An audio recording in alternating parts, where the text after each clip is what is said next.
നമസ്കാരം, ന്യൂസ് കേരള ടുഡേയിലേക്ക് സ്വാഗതം. ആതിരപ്പള്ളിയിൽ രണ്ടുപേരെ കാട്ടാന ചവിട്ടിക്കൊന്നു. തേൻ ശേഖരിക്കാൻ പോയ രണ്ട് ആദിവാസികളെയാണ് ആന ചവിട്ടിക്കൊന്നത്. വാഴച്ചാൽ സ്വദേശികളായ സതീഷ്, അംബിക എന്നിവരാണ് കൊല്ലപ്പെട്ടത്. വനവിഭവങ്ങൾ ശേഖരിക്കാൻ ഇവർ ആതിരപ്പള്ളി വഞ്ചിക്കടവിൽ കുടിൽ കെട്ടി താമസിക്കുകയായിരുന്നു. കഴിഞ്ഞ ദിവസം രാത്രിയാണ് കാട്ടാനക്കൂട്ടം ഇവരെ ആക്രമിക്കുന്നത്. ആക്രമണം ഉണ്ടായതോടെ ഇവർ അവിടെ നിന്ന് ഓടി രക്ഷപ്പെടുവാനും ശ്രമിച്ചിരുന്നു.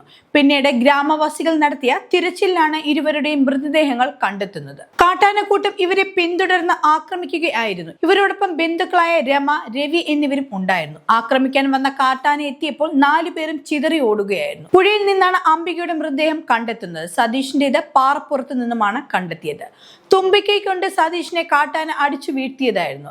ഇവരോടൊപ്പം ഉണ്ടായിരുന്ന ബന്ധുക്കളായ രമയും രവിയും പുഴയിൽ ചാടിയിരുന്നു. ഇവർ ഇപ്പോൾ സുരക്ഷിതരാണ്. മതപ്പാടുണ്ടായിരുന്ന മഞ്ഞക്കൊമ്പൻ എന്ന ആനയാണ് ആക്രമിച്ചതെന്നാണ് വിവരം. വനവകുപ്പ് സ്ഥലത്തെത്തിയിരുന്നു. സംഭവ സ്ഥലത്ത് നിന്ന് മൃതദേഹങ്ങൾ ഇൻക്വസ്റ്റ് നടത്തിയ ശേഷം ചാലക്കുടി താലൂക്ക് ആശുപത്രിയിലേക്ക് മാറ്റിയിട്ടുണ്ട്. സംഭവവുമായി ബന്ധപ്പെട്ട് മന്ത്രി AK ശശീന്ദ്രനും വനവകുപ്പ് മേധാവിയോട് റിപ്പോർട്ട് ആവശ്യപ്പെട്ടിട്ടുണ്ട്.